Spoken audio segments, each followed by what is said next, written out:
What's up, guys? Welcome into another episode of the Wolverine Live Recruiting Show. I am your host, EJ Holland. Today, we're going to be answering all of your questions. But before we do that, I want to invite you guys to like this video, subscribe to our YouTube channel for free, get notifications every time we drop new videos, and always like the video. It helps us get in front of other Michigan fans so we have more discussion. It's completely free. So again, like and subscribe. And also subscribe to the Wolverine.com today. Use the promo code UM1. That's $1 for 2 months over at the Wolverine.com. Get even more insider recruiting information, team information, transfer portal, basketball, NIL, everything you want. Plus, you get to be part of a message board community with thousands and thousands of users. We have the most active message board around. So come over to the fort, join that. Again, get insider recruiting information and an excellent community over at the Wolverine.com for just $1 for 2 months. And before we start answering tonight's questions, make sure to skip the line, leave a super chat. It's the little dollar symbol, the box with the dollar symbol that allows you to skip the line, and that donates to my travel budget so I can continue to see top recruits around the country. I was just in Dallas over the weekend for the Under Armour All-America game. I made the rounds here in Virginia. So again, if you want to skip the line, hit that little dollar symbol. If not, we will go in the order in which the questions were asked, and we'll start off with Ben Ricketts. Do you anticipate that the hiring of Eric Campbell will help with wide receiver recruiting? I mean, it could help a little bit, but at the end of the day, I think wide receiver recruiting comes down to two things. One is NIL. Michigan is obviously getting that in the right direction, and it has shown the willingness to spend, maybe not on the wide receiver position specifically. So it'll be interesting to see if this cycle Michigan does invest a little bit more at the position. The wide receiver room obviously needs some help. And, wide receiver is a position that commands dollars on the recruiting trail. Michigan has been more willing to spend that along the offensive line. So will they put a big NIL package together for a guy like Chris Henry Jr.?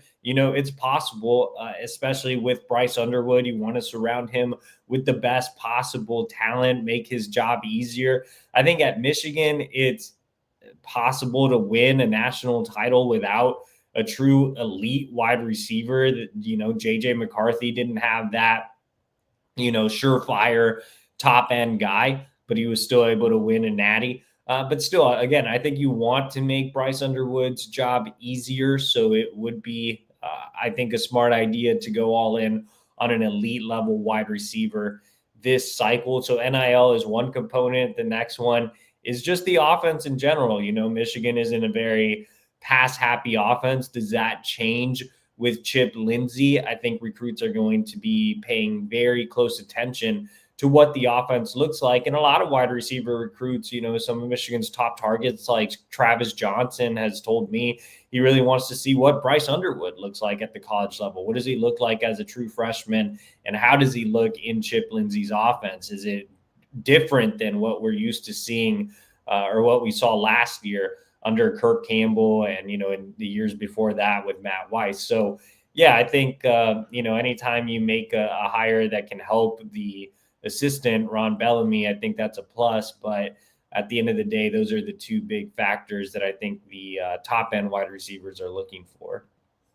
Ben Ricketts says, which running backs does Michigan have the best chance at landing? Obviously, the big fish is still Savion Hyder, the nation's number one ranked running back, released his final 4 schools. So it's Michigan, Georgia, Ohio State, and Tennessee. I think Michigan and Georgia continue to be at the top of that list. Michigan still has momentum coming out of the winter contact period. Georgia's closed the gap there a bit, which is something that I've, been saying over the last few weeks. Georgia had them on campus at the end of January. I think the thing with Georgia is they just hired a new running backs coach. So Savion is getting familiar with him, but he has a strong personal connection with Georgia head coach Kirby Smart. I think Michigan has the advantage of, having his actual position coach have a strong relationship with him. Tony Alford's been recruiting Savion Hyder for multiple years. I think Michigan is willing to invest NIL in Hyder. I know they've had some preliminary discussions. I think that, Michigan in general really values the running back position, which is why they went into the transfer portal and spent on Justice Haynes. So, yeah, I mean, I think Savion Hyder's still looking good. Georgia, a big threat there. And I think Ohio State will try to make an NIL run. I know Tennessee will try to make an NIL run, and they actually get the last visit. But I still like Michigan's chances. A lot will be determined on the official visits in the summer. Savion planning to make a decision after he completes those trips. And, aside from Savion, Michigan's still in a very good spot with Javian Osborne, top 100 running back out of Texas. I still see that as a Michigan-Texas battle. I know he's set up some OVs with other schools like SMU and Miami. The door has become a bit more open there for Michigan with Tashard Choice going to the NFL. So, he was the one that was leading the recruitment for Texas, and Javian Osborne and Tashard Choice was considered one of the best running back recruiters in the country. So losing him is definitely a blow, but we kind of have to wait and see who Texas hires. I don't think Osborne's just going to turn around and commit or anything like that. So I think we have to wait and see, does Texas hire somebody that already has a pre-existing relationship with Javian Osborne? He's another one that isn't planning to make a decision until the summer after official visits. If Michigan, the dream scenario here is obviously a pairing of Hyder and Osborne, and that doesn't happen. I think Amari Latimer makes a lot of sense on 300 running back out of Georgia. Michigan may quietly have the lead behind the scenes, but again, it's kind of tough waters to navigate when you're pushing for both Hyder and Osborne, and neither prospect plans to make a decision until the summer. But Amari Latimer would be another running back to watch. There's a few others as well, but you see Latimer, bigger back, 6 foot, 200 pounds. They really like him, man. I mean, he is a top 300 guy. I have to watch more of him. I haven't seen him live. I've spent all my time seeing Savion and Javion. So, but he's definitely on the board, and there's a few others as well. Alford made a swing through California and saw a couple of guys. They're still monitoring, a few down in Texas as well. So we'll see how the running back board plays out, but it's still the Savion and Javian show. Ben Ricketts says, I know Wink is more of a closer, but at the end of 2025, who do you think will have the better recruiter ranking, Wink or Matt Patricia? Defensive coordinators don't really get a lot of points for, when you look at like the recruiter of the year rankings, because they're mostly listed as secondary recruiters and very rarely listed as primary recruiters. Those are usually reserved for the position coaches. So, it goes the same way for head coaches too. Like you look at this past cycle, and Grant Newsome was like Michigan's top rated recruiter, but it was Sherrone that led the way with Haywood and Babalola. And even with Haywood, I mean, that was obviously very NIL driven. So, was Grant Newsome deserving of being Michigan's top recruiter? That's a different argument. No diss on Grant Newsome. I mean, he does a good job of staying in contact, building relationships, but obviously Sherrone Moore still has so much influence over offensive line recruiting, especially with the top end guys. But to answer your question, I mean, it's tough to say just because, like I said, the points aren't very, heavily driven towards DCs. In terms of who has the better defensive class, Michigan or Ohio State, I don't know, man. I mean, it's still really early in the 2026 cycle. I think Michigan has a chance to top Ohio State this cycle, depending on, how things go over the next several months. They were really close this cycle. Michigan finished 6th. Ohio State was 5th, I believe. So, the gap has definitely tightened up there. Ohio State has obviously out-recruited Michigan from a rankings perspective over the last several years, but I think Michigan can finally finish ahead of the Buckeyes if everything lines up correctly. And now that Michigan has its NIL ducks in a row for the most part. Opportunities certainly there. Tyson Smith says, who was the best recruit you saw at Under Armour Dallas? Felix Ojo was probably the best Michigan recruit I saw out there. Top 100 offensive lineman out of Mansfield, Lake Ridge. He visited Michigan last year, told me he's looking back to get back on campus either for an unofficial visit in March or an official visit in June, or maybe even both. Michigan recently made his top 8. Texas is considered the heavy leader on the On3 recruiting prediction machine, but I think Michigan's done a nice job with Ojo, Sherrone Moore. Again, like I mentioned, personally involved with the high-end offensive linemen. He actually visited Ojo last month during the winter contact period. Grant Newsome stopped by as well. Michigan assistant J.B. Brown, who serves as the special teams coordinator, he spent a lot of time in Mansfield. His father was a longtime high school coach in Mansfield, James Brown, and he's actually on Michigan's staff as an analyst, so that tie can help the Wolverines here as well. I still think Michigan has some work to do in this recruitment, but the Wolverines are certainly in the mix. In terms of his camp performance, he was great. I mean, he's listed at 6'7", 275 pounds. He's the legit offensive tackle. There are so many tackle, guard, swing type of guys this cycle. You think about guys like Carter Scruggs and Zayden Krempin and Marky Walbridge. Ojo is a true tackle, really athletic, a dancing bear, has the frame to easily add 30 pounds. Just a really dominant performance from him. He was named On3's MVP from the camp by our rankings assistant, Cody Belair, who was also very impressed with Ojo. I had an interview with Cody over at On3, kind of breaking down Ojo's performance at Under Armour Dallas. Tyson Smith says, what do you think about Michigan's 2026 commits, overrated or underrated? Yeah, so Michigan has 2 early 2026 commits. One is 3-star wide receiver Jalen Pyle out of Dallas Parish Episcopal, who actually had a chance to see at Under Armour Dallas over the weekend.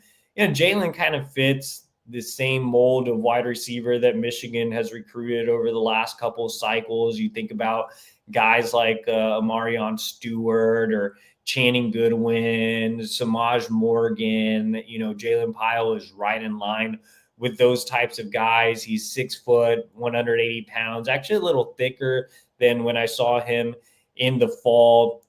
Terrific route runner, very technical. He's a guy that has just great natural pass catching ability, does a great job of catching the ball away from his body. I think, the big question mark with Pyle has always been speed after running in the 11.9s, which, obviously isn't, super impressive in the 100 meter as a sophomore last year. So interested to see what he runs as a junior. I'd like to see him play, if he's not going to get a lot faster, I'd like to see him play with a little bit more physicality. Right now, he just, he kind of looks, I discussed this with Cody Belair, our On3 rankings assistant, after the camp. And it seems like right now he tries to create separation with speed and finesse, and it's not really there. He might be better off using physicality because he does have a really good build.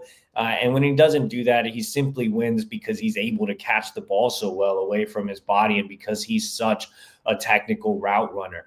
So the things to really like about Pyle are he's a high floor guy, consistently can get open.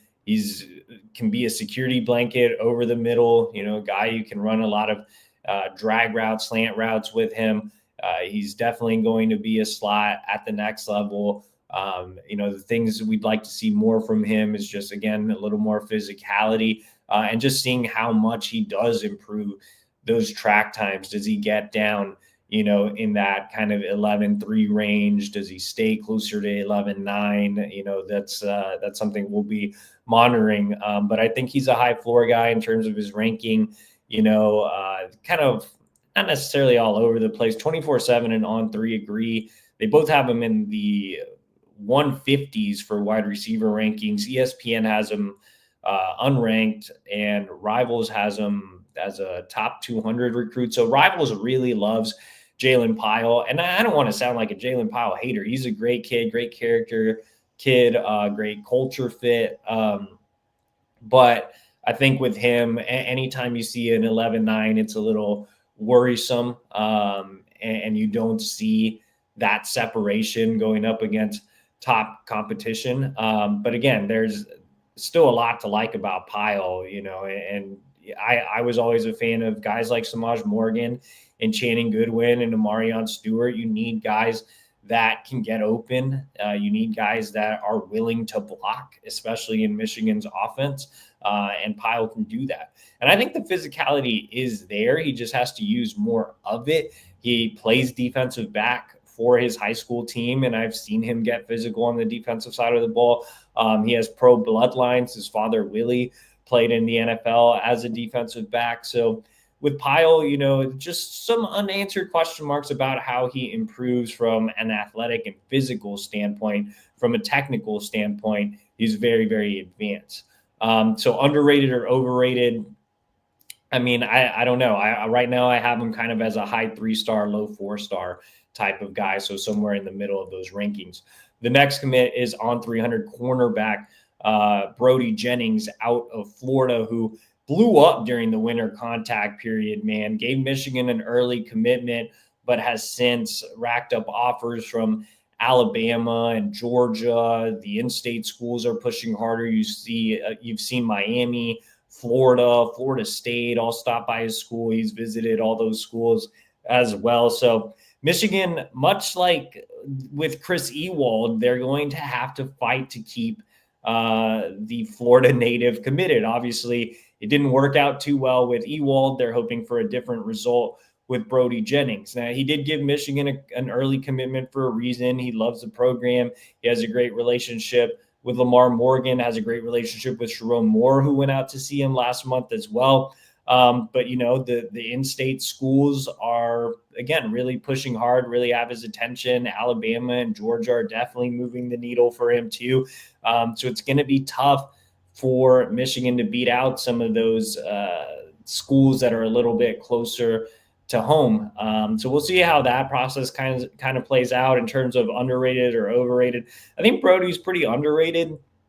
On 3, I believe, is the only service that has him ranked as a top 300 prospect. Look, he's getting offers from Alabama and Georgia and getting the push from the in-state schools for a reason. I mean, the guy's very talented. He had a great season as a junior when he stepped up in competition at Jacksonville Mandarin after transferring in from more of an inferior program in Jacksonville, Sandalwood.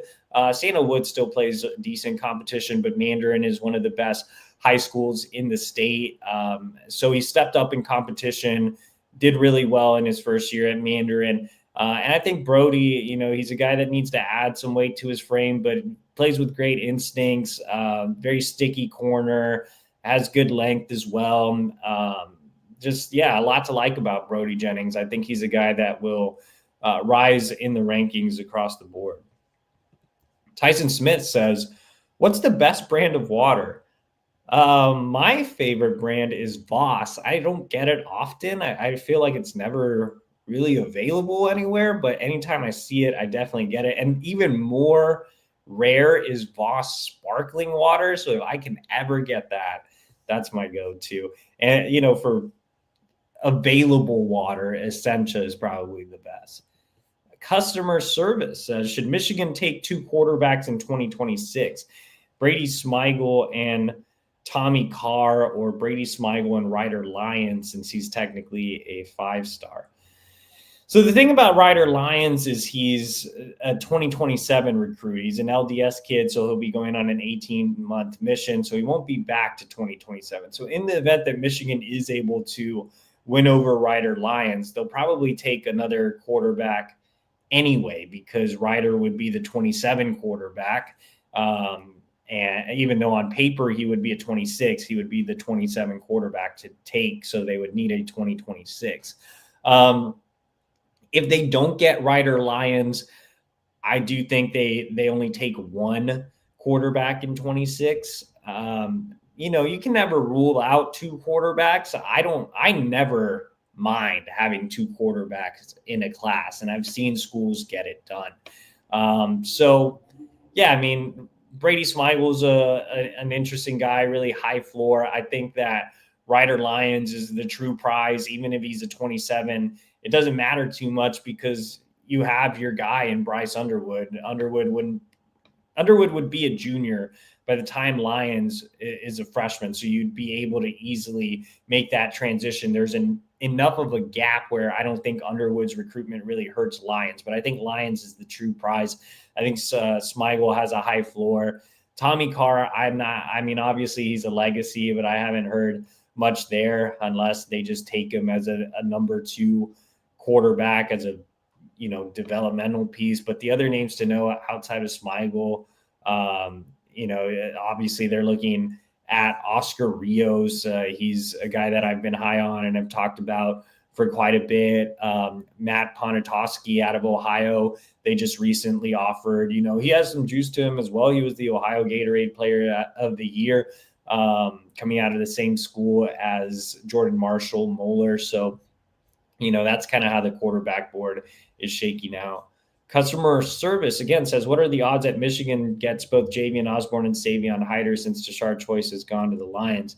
It's a possibility. I mean, that's the dream scenario. I think that's something that they have to keep pushing and really selling that kind of Sonic and Knuckles tandem.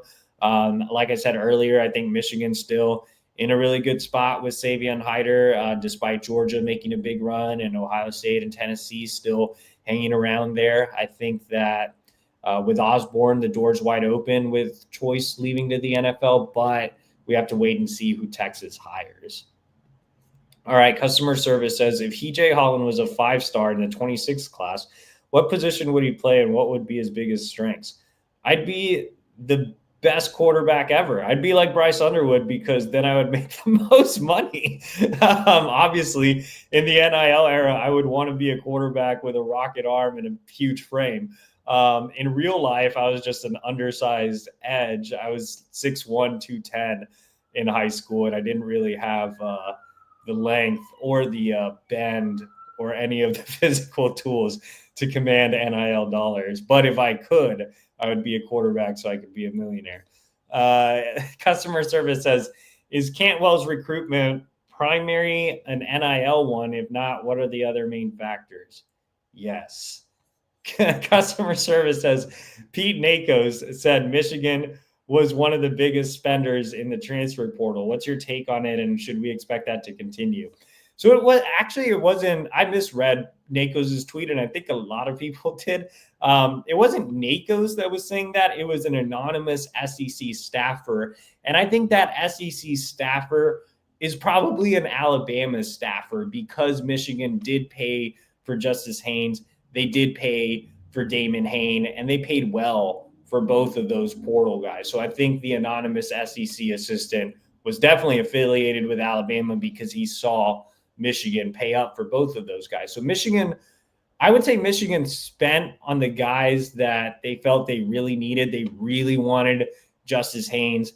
They got him. They really wanted Damon Payne. They got him. Again, they paid both of those guys well. But overall, I wouldn't say they were just handing out cash. I think they were very calculated in how they spent with NIL. Going into the spring portal, I still think they need a wide receiver, and I still think they need an offensive tackle. It'll be interesting to see how much they spend on those positions.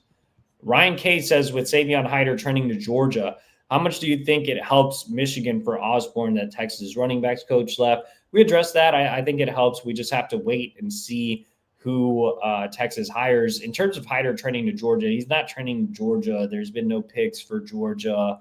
His recruitment will be decided during official visits. I just think that Georgia has kind of closed the gap and built up some good momentum, especially after the January visit. Ryan K says, what are the most realistic defensive tackle options this cycle, in your opinion? Damari Simeon out of New Jersey is a guy that's very high on the board, top 100 on 3. Lou Esposito visited him last month and then came back with Sherrone Moore and Sean McGee. He's a top priority. The thing about Simeon is he hasn't visited Michigan yet. The hope is to get him on campus for 2 visits this offseason, one in the spring and one in the summer. Michigan will keep working on Jermaine Kinsler, who just committed to A&M. They're going to continue to work on flipping him throughout the cycle. Tyson Bacon, who's committed to Tennessee, has some ties to the state of Michigan. He's definitely a realistic flip option as well. Those are the guys that come to mind. All right, guys, we're wrapping up towards the end of the show. So if you guys want to skip the line, get your question answered, make sure to hit that dollar symbol in the little box. And before we move on, I just want to remind you guys that this show is sponsored by My Perfect Franchise. Are you a displaced corporate executive or wanting to put your career in your own hands, or are you an experienced entrepreneur wanting to diversify? Andy Luedecke can help. Andy is a huge college sports fan and franchise veteran. Having owned multiple franchises and businesses, using his expertise, he helps others find their American dream through a very thorough consultation and evaluation process. Call Andy, put your life and career in your own hands. Best of all, his services are 100% free to use. So what do you have to lose? Andy has a great process. It's very smooth. You can just hop on a Zoom call with him. Very easy to work with. He offers a lot of different franchise options. So if you've ever thought about having your own Chick-fil-A franchise, or, even things you don't really think about. What about a gas station? Savion Hyder loves gas stations. He told me Sheetz is his favorite gas station. I'm sure he'd love to own a Sheetz franchise one day. Why don't you be like Savion Hyder? Get a Sheetz. And Andy Luedecke can help you with this. So find your perfect franchise at myperfectfranchise.net. You can also set up a Zoom call with Andy, or you can call him directly at 404-973-9901. Again, that's myperfectfranchise.net. You can also email him at andy@myperfectfranchise.net. All right, guys, let's get back to the questions. Like I said, leave a super chat if you want to skip the line. Also, like this video, subscribe to our YouTube channel for free. All right, let's go with Kinetic 615. Felix Ojo or Zayden Kreppen? Ojo, I think Ojo is the higher, I would have as the higher rated offensive line recruit. I also have a preference on pure tackles, and I like Ojo's height. I like his frame. I like his length. I think Zayden's a swing guy who probably ends up playing inside. Kinetic 615 says, are we out on Jermaine Kinsler? His commitment seemed out of nowhere. Yeah, kind of a strange commitment, especially since I was there last week in New Jersey. I think Michigan will keep recruiting him. I don't think that recruitment's over. Kinetic 615 says, do you think Michigan is looking at LaRon Dewes at all? I have not heard that name. Can't say I'm familiar. Kinetic 615 says current odds on Hyder and Osborne as a tandem, probably like 40%. As a, do they get one or the other? I think the odds are fairly high. I mean, I would go with 75%. Customer service says, is Michigan pursuing Matt Ponatoski? Yes. I mean, a lot of people keep bringing up Brady Smigel, and yes, Smigel is making a visit and all that good stuff, but Ponatoski is definitely a name to know. I mean, they offered him for a reason. He's expected to come in for a visit in the spring. Our new reporter, Ethan McDowell, had a great story with him, like 1,000 words worth of quotes. He's very interested. So, he's the Ohio Gatorade Player of the Year. I feel like there should be a little bit more excitement for Ponatoski. I'll ask about Smigel so much and not very much about Ponatoski. Ryan K says, is it actually realistic to beat Texas for Felix Ojo? I think Michigan has work to do. I think anything is realistic in the NIL era. I think any recruit could end up anywhere if the price is right. And Michigan's shown a willingness to invest in NIL. I'm not sure if they're going to go all in for Ojo. They're already doing a lot with NIL and Jackson Cantwell. I think that option or that route is being explored with John Turntine as well.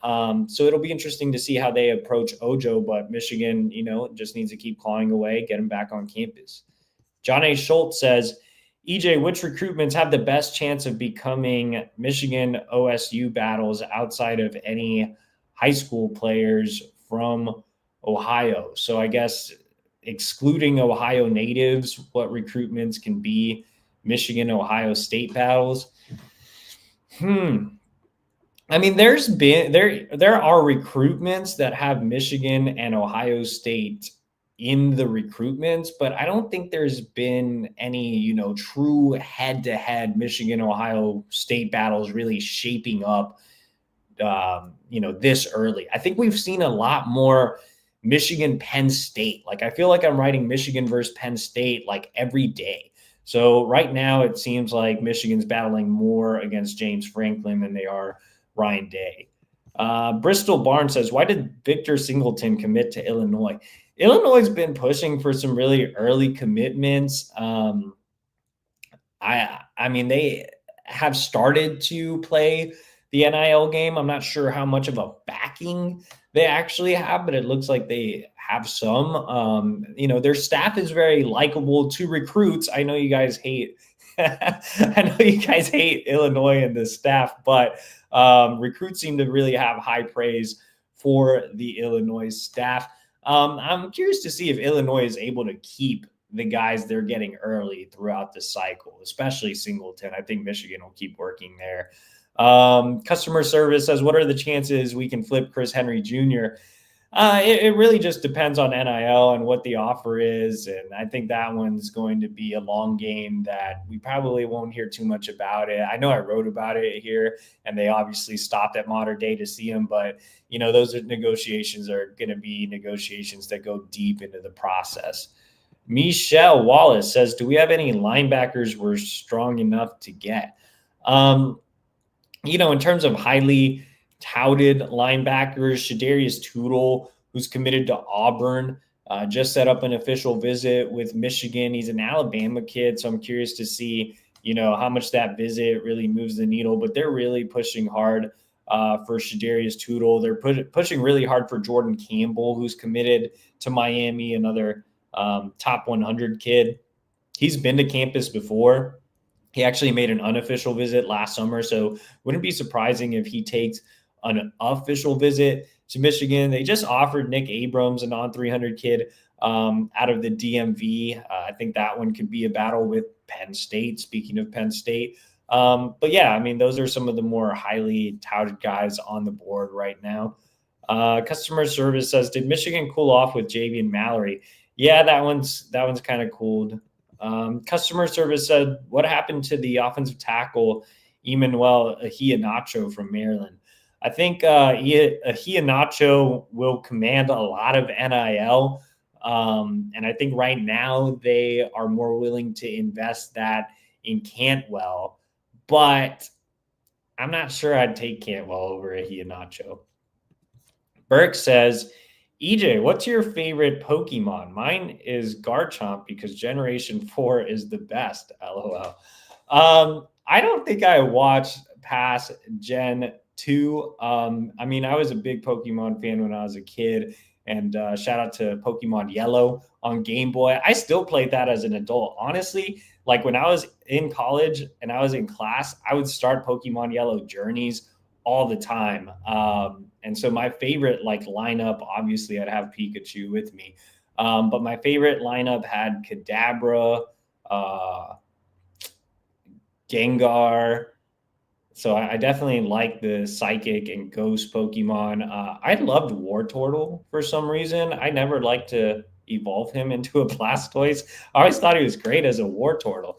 But those are some of my favorite ones. I just haven't played in a while, man. So it's not fresh in my mind, but I feel like I had a pretty sick Pokemon Yellow lineup. So I need to get back in action and start another journey. Aaron Bryant says, are there any 2026 wide receiver recruits that combine high physical tools with high level polish like Jerome Miles from 2025? Sorry, man. I was reading that question. I was still thinking about my Pokemon roster. Even though I had Pikachu, I had Jolteon too. Anyway, Aaron Bryan, I'm going to have to read that question again. Are there any 26 wide receiver recruits that combine high physical tools with high level polish like Jerome Miles from 25? That's a good question. I think that there are two really high-end wide receivers, and that's Chris Henry Jr.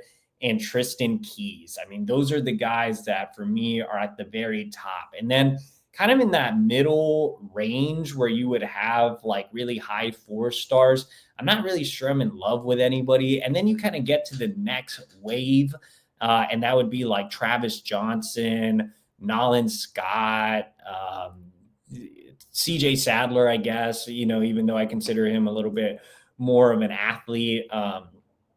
I think that, if you're talking about just high physical attributes with high ceiling, I guess, a high floor, I think the 2 guys that definitely come to mind are Chris Henry Jr. and Tristan Keys.